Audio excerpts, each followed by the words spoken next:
are these people? Yep. So, this is specifically about the removal of Trump.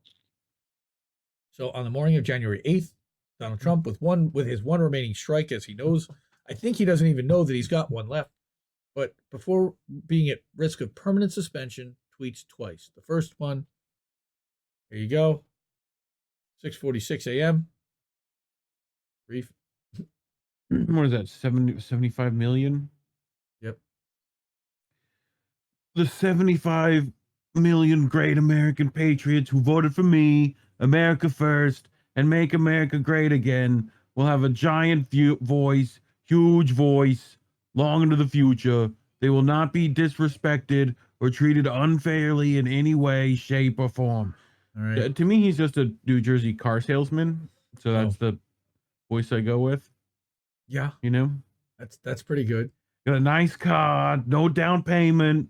Like, you know, like, you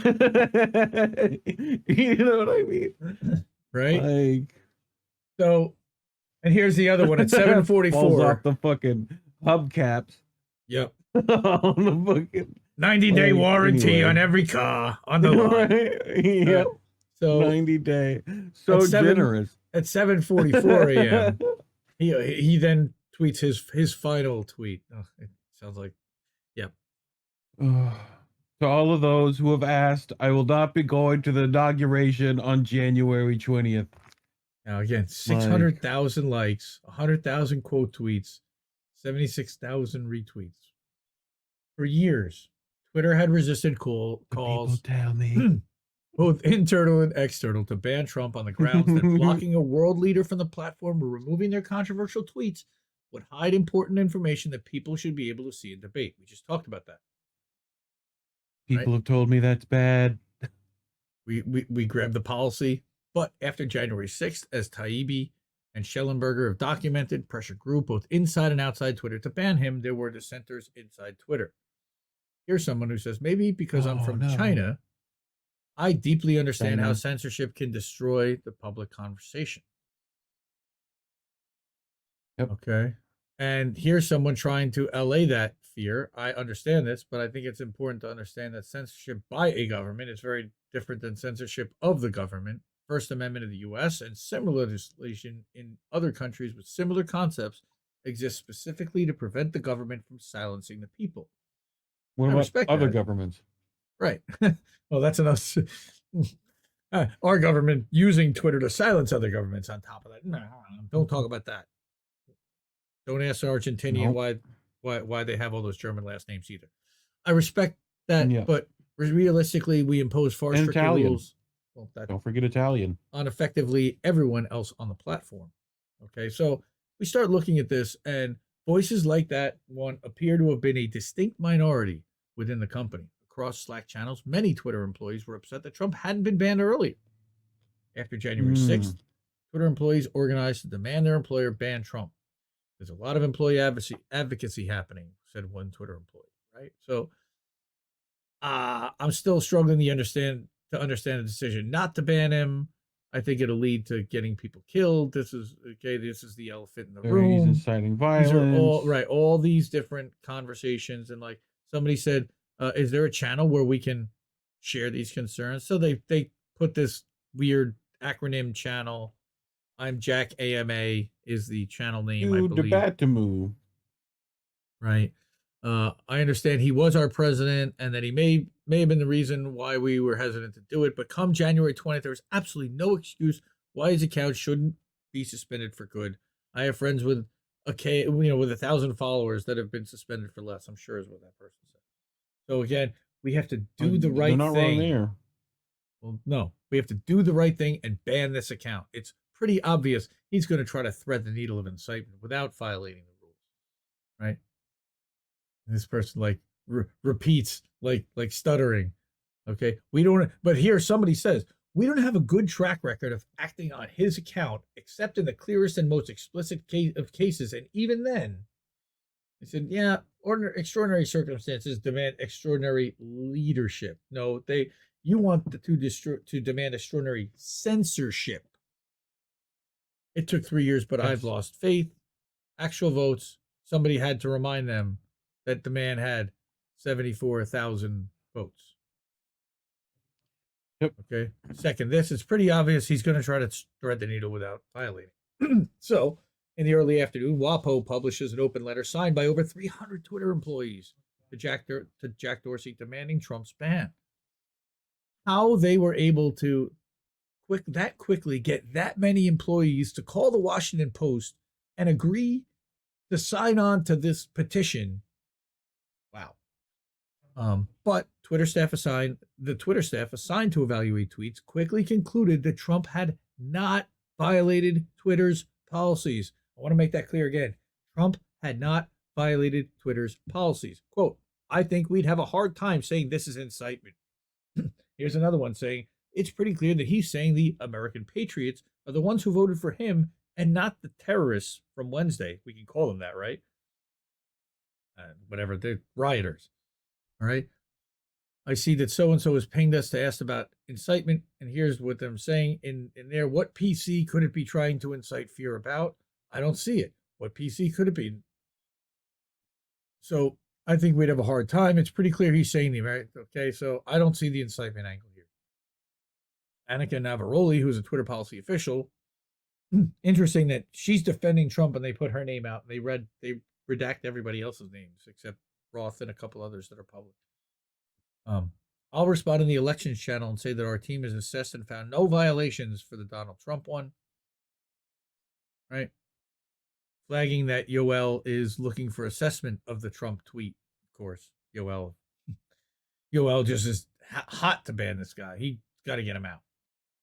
She does just that. And as an FYI, so here's the post from her into that select channel she promised to notify. For months, I had been begging and anticipating and attempting to raise the reality that if nothing, we made no intervention into what I saw coming, that people were going to die. Which I guess they're saying Ashley Babbitt, maybe. You know, that there's a narrative around a couple of cops. Ashley Babbitt was definitely killed, but by whom still is a good question. Next, Twitter safety team decides that Trump's 7:44 in the morning tweet is also not in violation. No clear bio. Just to say he's not attending the inauguration. Well, as other people are going to say, but to understand their decision on Trump, we must consider how they deal with other heads of state and political leaders, including Iran, Nigeria, and Ethiopia. This is also really interesting. And Russia. Well, we're going to talk about Russia later on because she makes a reference to a Russian person that is not the leader of Russia. Really gives herself a big reveal in my mind. But in June of 2018, the Ayatollah Khamenei in Iran tweeted, Israel is a malignant cancerous tumor on the West Asian region that has to be removed and eradicated. It's possible and it will happen. He tweeted that tweet is still up today. Twitter neither deleted the tweet nor banned the Ayatollah. That seems to be does look like a wizard. That seems to be way more incitement than Trump's tweet. In October of 2020, the former Malaysian prime minister said it was a right for Muslims to millions of French people. Seriously? Twitter deleted his tweet for glorifying violence, but he remains on the platform. The tweet below was taken from the Wayback Machine. And then, of course, we've got Muhammadu Buhari, who's the president of Nigeria. He incited violence against pro-Biafra groups. Those of us in the fields for 30 months who went through war, he wrote, will treat them in a language they understand. Twitter deleted the tweet, but didn't ban Buhari. And here in October of 2021, Twitter allowed Ethiopian Prime Minister Abiy Ahmed to call on citizens to take up arms against the Tigray region. Twitter allowed the tweet to remain up and did not ban the Prime Minister. So now you've got like all policy all over the place. In early February 2021, Narendra Modi's government threatened in India to arrest Twitter employees and to incarcerate them for up to 7 years after they restored hundreds of accounts that have been critical of him. Twitter didn't ban Modi either. But Twitter executives did ban Trump, even though key staffers said that Trump had not incited violence, even in a coded way. Less than 90 minutes. In that. I was just going to say that terrifying demon Vijaya down there. Right? Less than 90 minutes Yeah. after Twitter employees had determined that Trump's tweets were not in violation of Twitter policy, Vijaya asked whether or not it could, in fact, be coded incitement to further violence. And here we go. Now she's really trying to interpret every single word and the meaning of every single word this guy is using, even if it's him even tweeting it himself. All right. So, yeah, use of the term American patriots and they will not be disrespected. This is an interesting question. I'm going to speak with my team ASAP to see if we can run a quick survey and get reactions to the language contained in the tweet and get back to you. She's very, very corporate, very PC and wants to run this everything through a committee and cover her butt, but at the same time, narrative manage with protection. All right. A few minutes later, Twitter employees on the scaled enforcement team suggest that Trump's tweet may have violated Twitter's glorification of violence policy if you interpreted the phrase American patriots to refer to the rioters. This is where it starts to get tricky, right? Just in case scale tips the balance and that becomes a decision, I think it would be helpful to have a write-up of what a violation assessment could look like. Things escalate from there. Members of that team came to view him as the leader of a terrorist group responsible for the violence and deaths comparable to the Christchurch shooter or Hitler. And on that basis, Jesus. on the totality of his tweets, he should be deplatformed. 2 hours later, Twitter executives host a 30-minute all-staff meeting. Jack and Vijaya answer staff questions as to why Trump wasn't banned yet, but that only makes some employees angrier. Multiple tweets, well, that's what they call their employees, right, have quoted the banality of evil, suggesting that people implementing our policies are like Nazis following orders, relays Yoel Roth to a colleague. Yoel Roth, not cool. All right. Yeah, he says, candidly, not a lot of people who are close to the decisions would feel safe engaging there. Multiple tweets have quoted the banality of evil, suggesting that people implementing our policies are like Nazis following orders, which, as someone responsible for our policies who had direct family members in Auschwitz, is not exactly an environment I want to wade into. So now he's literally using like anti-Semitism type of and I'm a Jew, and I would not use that as justification to ban somebody like this. This is ridiculous, okay? All right. Not exactly an environment I want to wade into. People are angry and want to express themselves. He's angry. But the way the conversation happens can close off meaningful engagement. Yes, agreed.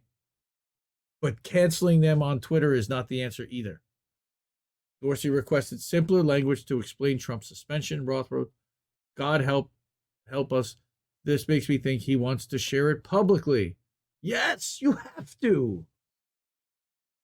We get close to suspension and analysis of 8chan Parler as part of the decision. Any links to that content would be helpful for us with trusted. If possible, I'd like these services to pay a price here. So now you're trying to punish other websites. All right. So 1 hour later, Twitter announces Trump's permanent suspension due to the risk of further incitement of violence. Quote, right? Many at Twitter, of course, were ecstatic. And congratulatory, big props to whoever in trust and safety is sitting there whack-a-moling these Trump accounts. Because I think I remember that people were setting up fake accounts and new accounts every minute. Can we get one of those awesome cards I've heard about? Like Don Jr.'s account needs to be locked too, because they figured he'd grab his son's phone and start tweeting there. By the next day, employees expressed eagerness to tackle the medical misinformation as soon as possible. So they got censor happy. They weren't like hesitant. It went the other direction. They got excited. So we absolutely plan to do this in 2021 with the timeline being, quote, as soon as possible. COVID is one specific disease. Medical misinformation is a much broader category of harmful content.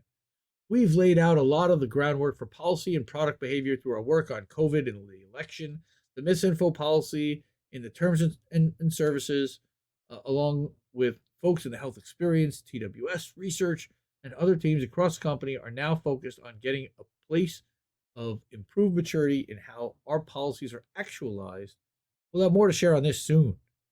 Very excitedly. Censors. Now, this, which is kind of interesting, I seem to recall that there was like, maybe it was in 2022, but there was a bunch of people starting Facebook groups or Twitter DM threads, and they were calling themselves the anti-vax hunters. I'm wondering if this and they have anything to do with each other. For the longest time, Twitter's stance was that we aren't the arbiter of truth with another employee, which I respected, but never gave me a warm, fuzzy feeling. Even for COVID, we only covered a narrow category of information. As an example is take vitamin C, vitamin D, elderberry, and xylitol, which you eat daily to reduce COVID risk. Good information, creative marketing, or misinformation. Personally, I'm not sure, and I suspect there are views on both sides. But to block it, Twitter's COO, who would later succeed Dorsey as CEO, told head of security Mudge Zatko, what a great name, I think few of us should brainstorm the ripple effects of Trump's ban. And she added, centralized content moderation, IMO, has reached a breaking point now. Yes, but what they're talking about again is now creating like a censorship team that's now looking at this stuff regularly. Now, outside the United States, this is what really pisses me off. Twitter's decision to ban Trump raised alarms, including with French President Emmanuel Macron, German Prime Minister Angela Merkel, and Mexico's President AMLO.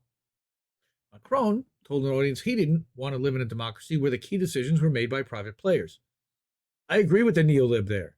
Quote, I want it to be decided by a law voted by your representative or by regulation, governance, democratically discussed and approved by democratic leaders. That's tweet number 39. Amen. Right? And this is what we talked about. This is what we talked about in the first story, tying this all back, which is in the control over narrative, in the shadow governance of private enterprise that is superseding the laws that we've put in place in our country. And they're just arbitrarily implementing their own laws. Yes. Now, here's what really pisses me off is in tweet 40. Merkel's spokesman called Twitter's decision to ban Trump from its platform problematic and added the freedom of opinion is elementary significance, and that's fine. The next sentence is really problematic. Russian opposition leader Alexei Navalny criticized the ban as unacceptable act of censorship. I don't give a flying fuck what Alexei Navalny says, and the fact that you included him is insulting and cheapens this entire thread and this entire investigation and this entire reporting, Barry Weiss. Disgusting. Disgusting. He's a CIA plant. Disgusting. You completely made this political, and I'm disgusted. Yes, yeah, but it's opposition. But opposition leader. He's not an opposition leader. He's nobody. He's a CIA agent. Who said he was an opposition leader other than the Western press? Nobody. Yes. Now, whether you agree with Navalny or Macron, now you're literally equating him with a world leader who's been elected by population. Are you kidding me? Or the executives of Twitter, we hope this latest installment of the Twitter Files gave you insight into that unprecedented decision. Barry Weiss, gross. Ew. Okay? Now, the rest of the reporting is great, but that really just... What are you doing?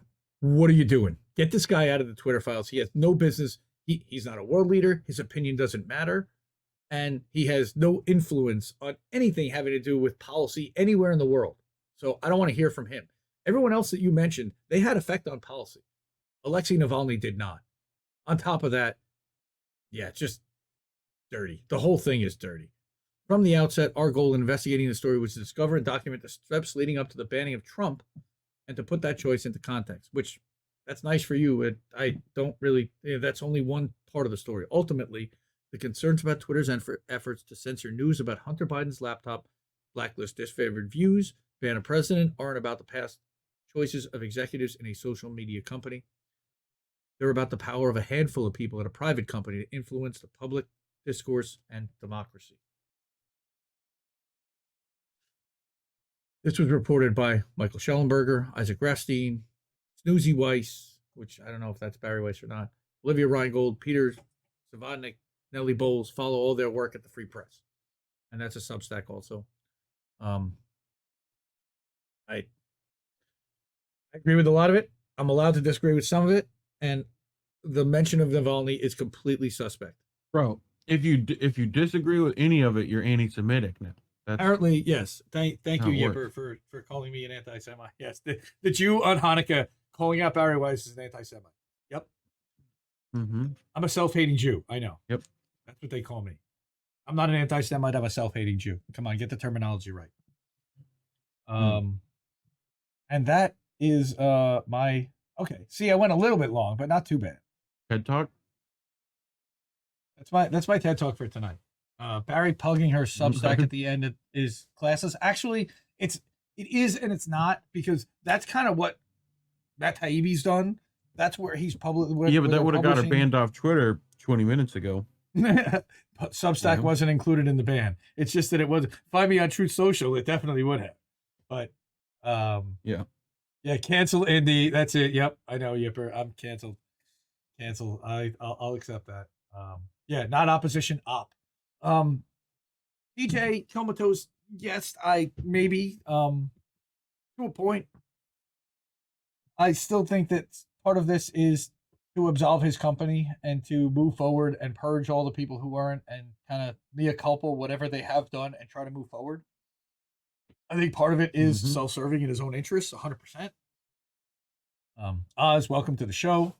Glad you were here for this. Eric T. Red, thank you. Orwellian, someone should tell these shitlibs to read a book, 100%. Okay, and this is the thing that really 100%. just 100, 200%, 1,000%. Then the shitlib really just completely took over here, and it's not cool. It's not cool. It's snowing in Reef Studio. Man. Yes, it is. Colin, Care Bears in the house. Burned down my houseboat. That's not cool. New Jersey car salesman. Well, I know a few of those. And you know what? Don't denigrate my New Jersey car salesman, because those are some of my favorite people on this planet. Twitter files revealing the underbelly of a dictatorship of the PMC bourgeoisie, as technocratic and bureaucratic as you'd expect, every bit as effective in any tin pot as any tin pot iron fist. Hell yeah, dude. .com. That's a great comment. Let me put that up there. Boom. Okay, that's a good one. Every time I hear Yoel, I do not think Roth. I think Romero. You know? Yep. It's just me. What does 8chan have to do with Twitter? Nothing. Absolutely not. That's right. Because what their claim, and this is the shitlib mentality, is that things filter down from 8chan and 4chan to Daily Stormer to this thing to the blogs to Reddit to Twitter. This is kind of how it makes it down the funnel. Need due process at minimum, absolutely. All right. And Kelly M, I'll be unsurprised when Elon drags this cesspool full of shitlib sock puppets through the mud, ruins the platform completely, and then uses socialist bankruptcy to get all his money back. Absolutely. Yes. Okay. And by the way, I signed up for Mastodon account back in March. In March, and it so I went back over there and I checked out who's on, and it's literally like who it's suggesting. I downloaded the app, and it's George Takei. Yep. Oh my. And Robert Reich, and every like Ukrainian headshots. every shitlib fucking monthly or whatever the fuck. Yeah. Right. I mean, it's brutal. So if I go to the search there, and then I go over to the For You, just don't. All right. No, just don't do that. Don't do that. It's pretty bad. Yeah, that Neil Gaiman. Don't do that is bad. All right, Taylor Lorenz, of course, she's on there, and she's got 122,000 followers on Mastodon already. Would you believe? Right. I don't know what we're doing wrong. Again? Not Neil Diamond. Neil Gaiman.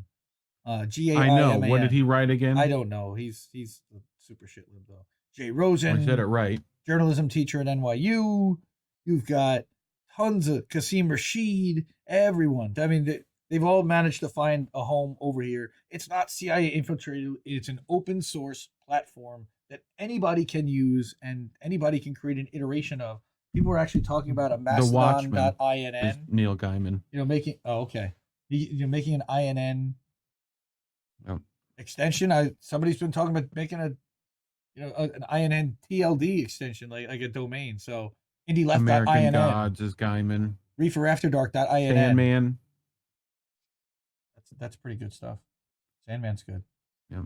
Yeah, saying Barry White is anti-Semitic. That's hilarious. Eh. That's saying ew to her because it's gross. Coraline. Right? Steve Biko's birthday. Biko, happy birthday to Steve Biko. Yeah, I prefer Terry Pratchett. He didn't have to end it with a link tweet. I think that Matt actually did end his with a link tweet to PK News. And look, this is how she makes her money, and she's going to publish the stuff there, the analysis of the Twitter files there. I think Schellenberger also publishes at the Free Press. I didn't have a problem with her promoting her Substack because I shamelessly promote a Substack. So I would be a raging hypocrite if I did that. Are we on a third Substack? Nope. Fucking nope. We're going to commercial Boats. tonight? Nope. We're going to Boats. God.